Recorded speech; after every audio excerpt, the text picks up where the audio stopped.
Title: Who's Boss? Written by Scaramucci. You blow on your hot drink in an attempt to cool it down. With the arrival of autumn, the temperatures had begun to drop, forcing you to get rid of your summery outfits to make room in your wardrobe for cozier ones. Though it doesn't really matter what season it is, because today is your first day in Zapolyarny Palace. After a long period of time spent on various missions assigned to you by the Tsaritsa itself. And in Snezhnaya, the sun is almost on my ranch. Not to mention, it's also your first day here as Scaramouche's higher up.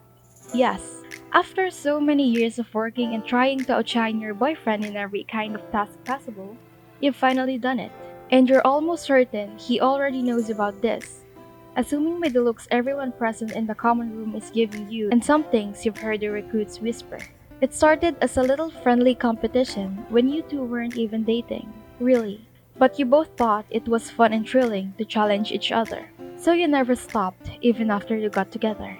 Once you were done with your drink, you decided it's time to stand up and go look for him to see his reaction. Plus, you're just excited to get to spend some time with him again, since work rarely allows you to even stand in the same room. You make your way through the hallway and climb a couple flight of stairs, waving to a few people and holding your laugh at the nervous stares some others give you, until you reach a certain door you know very well.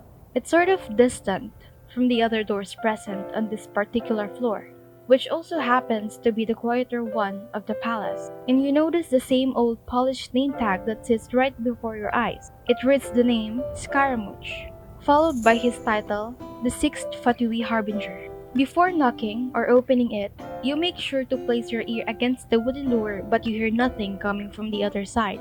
So you pull away before anyone sees you and finally knock a couple of times. "I'm busy," is the simple answer your boyfriend gives, at which you grab the handle and flung the door open with a wide grin on your face. He jolts his head up and almost knocks over all the papers and fancy quill pens he must have placed on both his side earlier, clearly startled. He even has to blink twice before realizing who it is that just violated his privacy in such a way. What the? Since when are you here?" "Oh, so that's how you're going to welcome me back?" He rolls his eyes at your obviously fake pout and opens his mouth to say something, but he closes it immediately as if he just remembered something extremely important. You patiently wait for him to speak up, but instead, he quickly tidies up his desk and goes back to his paperwork, as if nothing happened. And all the while, you stare at him amusedly. "And you're not even going to say anything about my promotion? Not even a boring congratulations?" He scoffs. "Welcome and congrats. Are you happy now? Can I do my job?"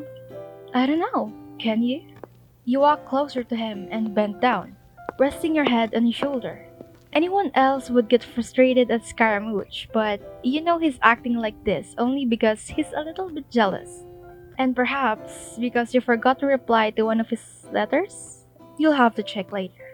You stay like that for a while, the only noises filling the room being the one of your breaths and the soft buzzing of the quill's tip against the paper as the Scaramouche keeps writing. You scan the words carefully, admiring how his calligraphy makes even the most boring one looks fancy. A couple of minutes go by and he sighs. "Has anyone ever told you about personal space?" he asks, not really expecting a serious answer. You hums as if in a deep thought and then shakes your head. "Thought so." "Aw, come on! You're being so mean to me in my first day back here." "Oh, do you want me to help you with those, by the way?" You point at the big pile of papers on his right. "It looks like a lot to do on your own." He puts his quill aside and turns around to face you as you stand still again. "Are you serious? Take today as a free day. You've been around the valley for so long, Oh, was that an order?" "Should I remind you as the boss between us now?" He groans loudly and you let out a laugh. "I'm just kidding. I should probably do that. I'll leave you to your boring paperworks then." You give him a quick kiss on the cheek before walking towards the door. Now that you think about it, you still need to unpack your things and you haven't even said hi to the other harbingers as well. You remember how Child also came back a while ago and in his last letter, he asked you to come say hi even if nowadays he's busy training rookies. Scaramouche would have probably burned that letter to ashes already if he knew about it. Before you can close the door behind you, though, your boyfriend calls your name. Hmm? What is it? I think I can finish this later, actually. It's not urgent stuff, anyways. So, he trails off. So? So, you can tell me about your equally boring missions and how the hell you even managed to get a promotion, I guess.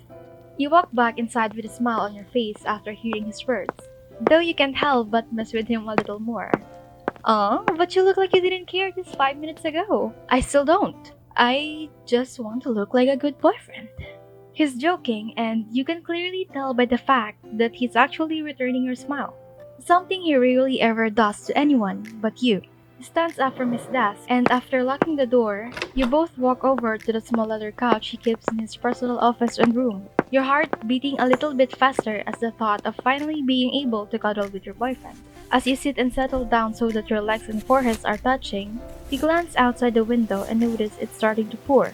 You then look back at Scaramouche, whose eyes are now closed, and you pinch his cheek. Don't fall asleep yet! I have so many things to tell you. He mutters, moving a little closer to you. Be quick, especially if you need to brag.